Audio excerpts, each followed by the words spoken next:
आइए दोस्तों, तो बढ़ते हैं अगले सेक्शन की तरफ, जो कि बहुत ही एक सुंदर सा सेक्शन है, सेक्शन नंबर 39। सुंदर सा सर क्यों कह रहे हो आप इसको? क्योंकि ये सेक्शन वो है जो कह रहा है कि भैया पाप धुलवाने का एक शॉर्टकट दिया है। मतलब कि कंपाउंडिंग ऑफ ऑफेंस का मतलब क्या होता है कि आपने अगर कोई भी भूल चूक करी है, कोई भी आपसे अगर भूल चूक हुई है, तो वो भूल चूक को सेटल करने का एक जो तरीका है वो कहलाता है हमारा कंपाउंडिंग। ठीक है, अब सेटलमेंट के लिए होता क्या है? सेटलमेंट के लिए दी जाती है एक पावर। किसको पावर दी जाती है? ये दी जाती है रजिस्ट्रार से ऊपर वाले बंदे को, मतलब रीजनल डायरेक्टर को।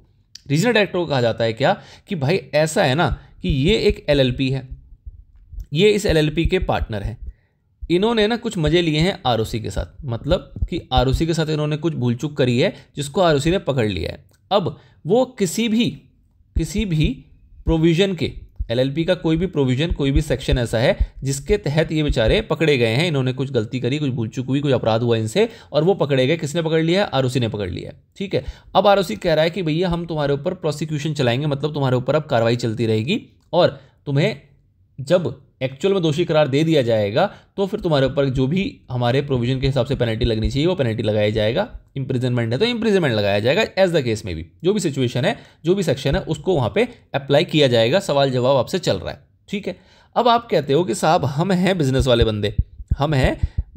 बंदे, हमारे पास इतना टाइम नहीं है कि हम इसी सब चीज़ों से लगे रहेंगे, और आरओसी तो बेचारा बैठा ही इसी के लिए है। आरओसी तो बैठा ही इसी चीज़ के लिए, एलएलपी को रेगुलेट करने के लिए। बट आप कहते हो भाई हमारा बिजनेस हैम्पर हो रहा है, इतना टाइम नहीं है हमारे पास, हम इसको चाहते हैं सेटल करना, हम चाहते हैं रफा दफा करना। तो वो रफा दफा करने के लिए वो कहता है कि भैया इससे ऊपर वाले भाई, इसके ऊपर वाले जो साहब है ना उनके पास चले जाओ। आरओसी से ऊपर साहब कौन बैठे हैं? वो बैठे हैं रीजनल डायरेक्टर। तो उसने कहा, मतलब सेक्शन 39 ने कहा कि आप उठ के जाओ किसके पास? रीजनल डायरेक्टर के पास, और वो आपकी बात सुन के इसको रफा दफा कर देगा। पर रीजनल डायरेक्टर को भी कहा गया कि भैया वैसे ही केस में तुम रफा दफा करना जहां पे इम्प्रिजनमेंट नहीं था, मतलब कि जहां पे ऐसा प्रोविजन का उल्लंघन नहीं था जहां पे कि जेल भी हो सकती थी। मतलब कि अगर ऐसा कोई प्रोविजन है जिसका आपने उल्लंघन किया है जहां पे आपको जेल भी हो सकती है, उस केस में रीजनल डायरेक्टर के पास पावर नहीं है रफा दफा करने की। रीजनल डायरेक्टर कहां पे रफा दफा कर सकता है? जहां पे आपसे बस क्या लिया जा रहा था? फाइन। फाइन मतलब कि आपसे पेमेंट लेके आपको सेटल करने की बात थी, तो वहां उसने एक शॉर्टकट दे दिया कि भैया पेमेंट ही लेनी है ना, तो जाओ तुम ऊपर वाले के पास, वो एक शॉर्ट में जो भी होगा पेमेंट आपको बता देगा, आपको एक ऑर्डर इशू करके दे देगा, उस ऑर्डर के हिसाब से पेमेंट कर देना और तुम्हारा चैप्टर जो है वो क्लोज हो जाएगा। कोई प्रोसिक्यूशन नहीं चलेगी, कोई तुमसे और एडिशनल बातें नहीं की जाएगी उस उल्लंघन के रिलेटेड। ठीक है, ओके सर।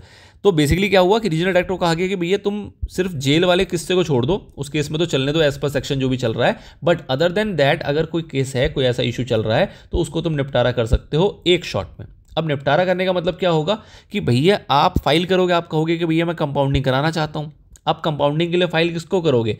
आप जो है, आप कंपाउंडिंग के लिए जो फाइल करना है आपको करना है रीजनल डायरेक्टर को, लेकिन आपको जाना तो पड़ेगा आरओसी के साथ ही। मतलब कि आपकी फाइलिंग अथॉरिटी तो आरओसी ही है, रजिस्ट्रार ही है, तो आप एप्लीकेशन डालोगे आरओसी को, आरओसी उस एप्लीकेशन को चेक करेगा, वो बोलेगा अच्छा जी तुम्हें मुक्ति चाहिए, कोई दिक्कत नहीं है। अगर उसको लगेगा कि उसको उसके ऊपर कोई कमेंट करने की आवश्यकता है तो वो उसके ऊपर अपने कमेंट करेगा, मतलब कि हाँ ये बंदा ठीक है, कोई दिक्कत नहीं है, छोटे मोटे भूल चूक हो गई थी साहब, इसको माफ़ कर दो।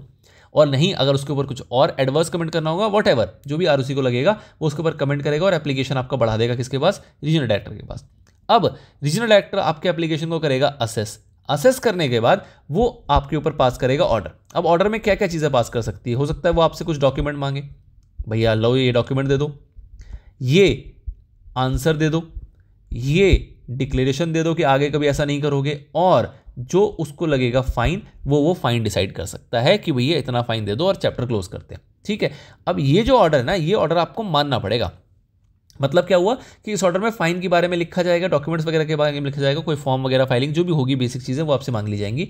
फाइन के ऊपर जो रीजनल डायरेक्टर है उसके पास क्या पावर है कि भैया जो मैक्सिमम है उसके ऊपर ले नहीं सकता, और जो मिनिमम है उसके नीचे वो जा नहीं सकता। मतलब कि अगर कहीं पे आपको लिखा हुआ है कि फाइन मिनिमम 10,000 रुपये तो लेना ही है, तो 10,000 तो लेगा ही लेगा।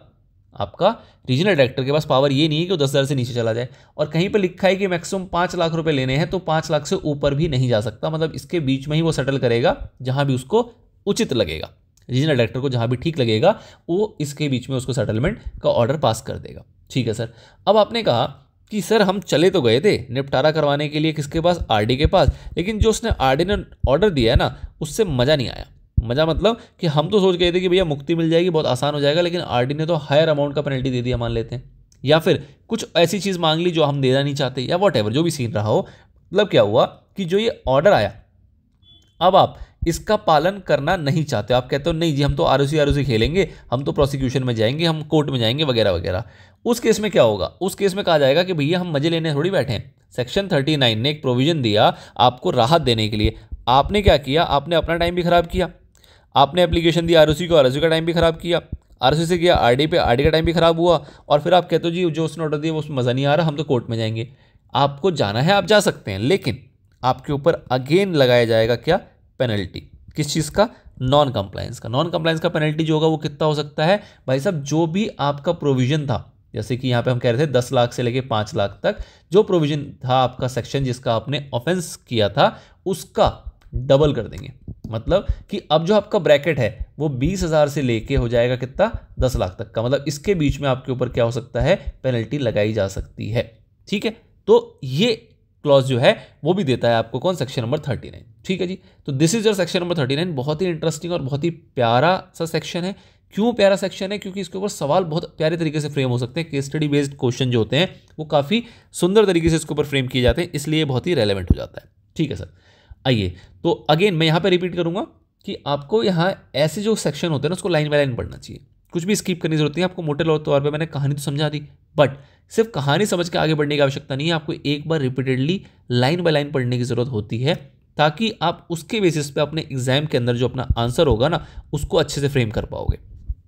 सिर्फ कहानी से काम नहीं चलेगा, थोड़े से शब्दावली भी आपको यूज करने पड़ेंगे जो कि आपके एक्ट में लिखा हुआ है। ठीक है सर, तो कह रहा है not with standing anything content in code of criminal procedure 1973, कह रहा है उसमें जो लिखा है वो लिखा है। ठीक है जी, द आरडी या फिर कोई और ऑफिसर, लेकिन वो रीजनल डायरेक्टर से रैंक का कम नहीं होना चाहिए, जिसको कि सेंट्रल गवर्नमेंट ने ऑथराइज कर रखा हो, उसके पास पावर है किसकी, कंपाउंडिंग की, जो कि इस एक्ट के अंदर ऑफेंस हुए हैं उस चीज़ को कंपाउंड कर सकता है, which is punishable with fine only. मतलब कि ऐसा ऑफेंस जिसका जो पनिशमेंट है वो सिर्फ फाइन है, जेल नहीं है, तो उस केस में ये इंटरफेयर कर सकता है। By collecting from a person reasonable suspected of having committed a offence a sum, मतलब कि पैसे लेगा आपसे, कितना लेगा, विच में extend to amount of maximum fine provided for the offence but shall not be lower the minimum amount provided for the offence. मतलब कि जितना मिनिमम था उससे कम नहीं लेगा और जितना मैक्सिमम था उससे ज़्यादा नहीं लेगा, मैक्सिमम उतना ले सकता है। जैसे 10 लाख से अगर 5 लाख, 10,000 से 5 लाख था तो मैक्सिमम 5 लाख ले सकता है और 10,000 से कम भी नहीं लेगा।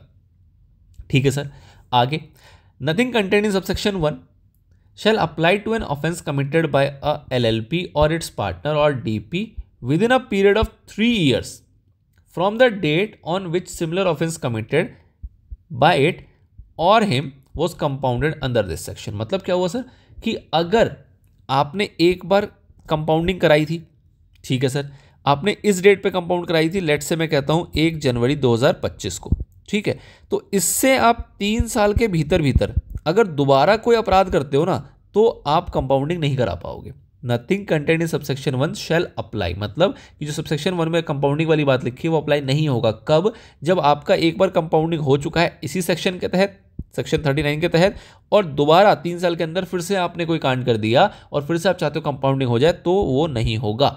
ठीक है सर, क्यों, क्योंकि इसके अंदर जो टाइम लिमिट दी गई है कि भैया आपको सबक सिखाया जाएगा, आप गए, आपने कहा रीजनल डायरेक्टर को भाई साहब भूल चूक हो गई, माफ़ कर दो, आगे से कभी नहीं करेंगे, और फिर से आपने 3 साल के अंदर वैसे ही कांड कर दिया तो वो अप्लाई नहीं होगा। सर 3 साल के बाद क्या दोबारा सेक्शन में आ सकते हैं?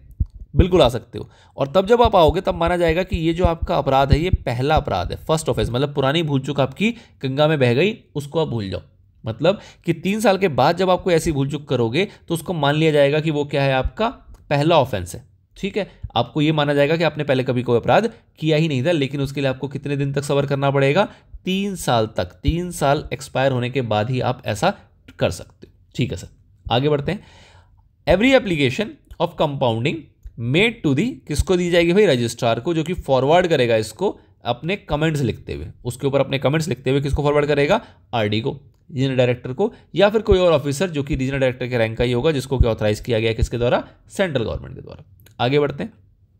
Now, where any offense is compounded under this section, whether before or after the institution of any prosecution, intimation thereof shall be given to the registrar। मतलब कि जब कंपाउंडिंग कर दिया जाएगा, मतलब क्या हुआ, देखो आप डीपी हो, आपने दिया था किसको, रजिस्ट्रार को, और रजिस्ट्रार ने उसको किसको फॉरवर्ड किया था, आरडी को। अब कहा जा रहा है भाई साहब अगर कंपाउंडिंग जब कर दोगे ना तो कंपाउंडिंग करने के 7 दिन के भीतर भीतर वापस बता भी देना हमें का मतलब रजिस्ट्रार को। ठीक है, किसको कहा जा रहा है, आरडी को कहा जा रहा है कि अगर कोई ऑफेंस को उन्होंने कंपाउंड कर दिया।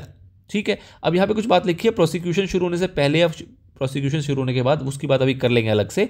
तो कह रहा है आपको इंटीमेशन देना पड़ेगा, कब देना पड़ेगा, गिवन टू रजिस्ट्रार, कब, within a period of 7 days from the date on which the offence is so compounded. जब आपने कंपाउंडिंग किया उसके 7 दिन के भीतर भीतर आपको इंटीमेट दे देना है। ठीक है सर, अब इसके अंदर एक बात आती है कि जो कंपाउंडिंग की जा रही है ना, वो प्रोसिक्यूशन शुरू होने से पहले की जा रही है, बाद की जा रही है। मतलब कि जो आपका सेक्शन जो प्रोसिक्यूशन बताता था, उस सेक्शन के प्रोसिक्यूशन के शुरू होने से पहले ही कंपाउंडिंग हो गया, या फिर जो प्रोसिक्यूशन है वो शुरू हो गया था और उसके बाद कंपाउंडिंग हुई है। दो सिचुएशन बन सकती है। मतलब क्या हुआ कि जो सेक्शन ने बताया है कि भैया जिस प्रोसेस से आपको प्रोसिक्यूशन करना है, वो आप प्रोसिक्यूशन शुरू करने ही जा रहे थे, उससे पहले ही उसने एप्लीकेशन फाइल कर दी और कंपाउंडिंग का ऑर्डर जो है वो आरडी का आ गया, सिचुएशन नंबर 1। दूसरा कि प्रोसिक्यूशन शुरू हो गया है, कुछ उस पर कार्रवाई हो गई है, उसके बाद जाके कंपाउंडिंग का ऑर्डर आता है। दो सिचुएशन है। ठीक है, तो पहले वाले में तो ये यहाँ पे ये कह रहा था कि भैया जो भी सिचुएशन रही हो, चाहे बिफोर रहा हो चाहे आफ्टर रहा हो, आपने अगर ऑर्डर निकाल दिया तो 7 दिन के अंदर आना, आपको बताना ही बताना है। ठीक है सर, ऐसा नहीं है रजिस्ट्रार बेचारा मेहनत करे जा रहा है और आरडी जो है हमारा वो ऑर्डर निकाल के बैठा है, ऐसा नहीं होना चाहिए ना। अब कह रहा है कि अगर कंपाउंडिंग पहले हो गई हो प्रोसिक्यूशन शुरू होने से पहले, तो ऑब्वियस सी बात है फिर प्रोसिक्यूशन शुरू करने की कोई आवश्यकता ही नहीं है। तो जो आपका सबसेक्शन नंबर 5 वो क्या कह रहा है कि offence is compounded before the institution of any prosecution. अगर पहले ही कंपाउंड हो गया तो no prosecution shall be instituted in relation to such offence. मतलब आपको यहां पे कुछ भी स्टार्ट करने की जरूरत, प्रोसिक्यूशन की जरूरत नहीं है। नाउ सबसेक्शन नंबर 6 क्या कहता है, अगर कहता है कि भैया ऐसा हुआ हो कि कंपाउंडिंग जो है वो after institution of any prosecution हो, तो उस केस में क्या होगा, उस केस में जो रजिस्ट्रार है, such compounding shall be brought by the registrar in writing to the notice of the court in which prosecution is pending. मतलब जहां पे प्रोसिक्यूशन चल रहा है वहां पे पहले क्या होगा, आरडी 7 दिन के अंदर इंटीमेट करेगा रजिस्ट्रार को। अब रजिस्ट्रार ने उसका प्रोसिक्यूशन जहां पे भी फाइल किया था, जिस भी कोर्ट में उसकी फाइल प्रोसिक्यूशन चल रही होगी, उसको वो राइटिंग में बताएगा कि भाई साहब ऐसा है कोर्ट भाई साहब कि इसके ऊपर ना हमारे आरडी महाशय ने कंपाउंडिंग कर दी है, मतलब सेटलमेंट कर दिया है, तो आप अपना समय ना खराब करें और हम लिखित में आपको ये बात की सूचना देते हैं, आप इसको क्या कर दें, डिसमिस कर दें, डिस्चार्ज कर दें। तो जो ऑफेंडर है उसका जो केस होगा वो डिसमिस कर दिया जाएगा, डिस्चार्ज कर दिया जाएगा और उसके ऊपर आगे कोई कार्यवाही नहीं की जाएगी। ठीक है सर। नाउ ये तो हो गई वो सारी बातें। अब बात आती है ऑर्डर की। मतलब जो आरडी ने ऑर्डर निकाला है, ऑर्डर जब निकालेगा तो ऑर्डर निकालने के लिए वो क्या करेगा, जो बंदा हमारा ऑफेंडर है जिसने अपराध किया है उसको बोलेगा लाओ बेटा डॉक्यूमेंट ले दो, लाओ कुछ रिप्लाई दे दो, लाओ कुछ फीस जमा कर दो, और भी कुछ ऐसी चीज जो उसको लगेगा वो वहां पे करवा सकता है। ठीक है सर, उसके लिए आया सबसेक्शन नंबर 7। क्या कह रहा है ये, द रीजनल डायरेक्टर और any other officer not below the rank of the RD authorised by the CG while dealing with the proposal for compounding of an offence. जब वो कंपाउंडिंग करने जा रहा था उसको लगा क्या, may by an order direct any partner DP और other employee of the LLP. मतलब कि किसी को भी कह सकता है वो क्या करो, फाइल करो या रजिस्टर करो, क्या, ऑन पेमेंट ऑफ फीस या additional fees as required to be paid under the act such return account other document within such time as may be specified in the order. मतलब कि भैया वो कह रहा है तुम्हारी कंपाउंडिंग तो मैं करने जा रहा हूं, लेकिन करने के लिए मेरे को देखना तो पड़ेगा कि तुम्हारा रिटर्न्स क्या है, तुम्हारे अकाउंट्स कैसे हैं, तुमने कितना झोल-झाल किया है, या कोई और डॉक्यूमेंट जो उसको लगता है ज़रूरी है, कोई बिजनेस रिलेटेड कोई एग्रीमेंट हो सकता है, कोई पार्टनरशिप डीड हो सकती है, कुछ भी हो सकता है, वो सारी चीज़ें वो मांग सकता है और बोलेगा लेट्स से 7 डेज के अंदर दो तो आपको 7 डेज के अंदर देना पड़ेगा, लेट्स से 30 दिन अंदर दो तो आपको 30 दिन के अंदर देना पड़ेगा। मतलब कोई भी टाइम जो आपके ऑर्डर में प्रिस्क्राइब की जाएगी वो आपको वो जारी कर सकता है और साथ में कह सकता है लाओ जी इतना फीस भी जमा करो, फीस या additional fees as the case में भी। मतलब क्या हुआ कि जो आरडी को उचित लगा उसने अपने हिसाब से उसके लिए एक ऑर्डर पास कर दिया। अब आप कहते हो जी मजा नहीं आया जो मैंने आपको बताया था, तो उसके ऊपर आएगा क्या आपका सबसेक्शन नंबर 8। मतलब not with standing anything contained in this section if any partner or DP or other employee of the LLP who fails to comply with any order made by RD or any other officer not below the rank of the RD, जो कि authorise किया था CG ने under subsection number 7, मतलब ये वाला, इसमें जो ऑर्डर हुआ उसको आपने कंप्लाई नहीं किया, the maximum amount of fine for the offence which was under consideration by the RD और सच officer for compounding under this section shall be twice the amount provided in the corresponding section. जिस भी section के अंदर आपको deal किया जा रहा था उस सेक्शन के अंदर जो भी आपको पेनल्टी का अमाउंट दिया गया है उसका वो डबल कर देंगे, in which punishment of such offence is provided. ठीक है जी, तो आपकी पनिशमेंट का जो अमाउंट था, जो फाइन था, उसको जस्ट डबल कर दिया जाएगा, मिनिमम भी डबल हो जाएगा और मैक्सिमम भी डबल हो जाएगा। ठीक है जी, तो दिस इज द कंपाउंडिंग। एक राहत है, लेकिन साथ ही में ऐसा भी नहीं है कि आप मजे लो, आपको लॉ के साथ चलना है। आपको रिलीफ के लिए दिया गया तो आपको उसको रिलीफ की तरह ही एंजॉय करना है, उसका गलत फायदा नहीं उठाना है। तो this is your section, very important section है, आप इसको ध्यान रखें। सेक्शन नंबर वाइज भी ध्यान रखें, इसका नाम भी ध्यान रखें और प्रोविजन तो आपको ध्यान रखना ही है। टोटल 8 सब सेक्शन है और बहुत ही ईजी तरीके से आई होप आपको समझ में आ गया होगा।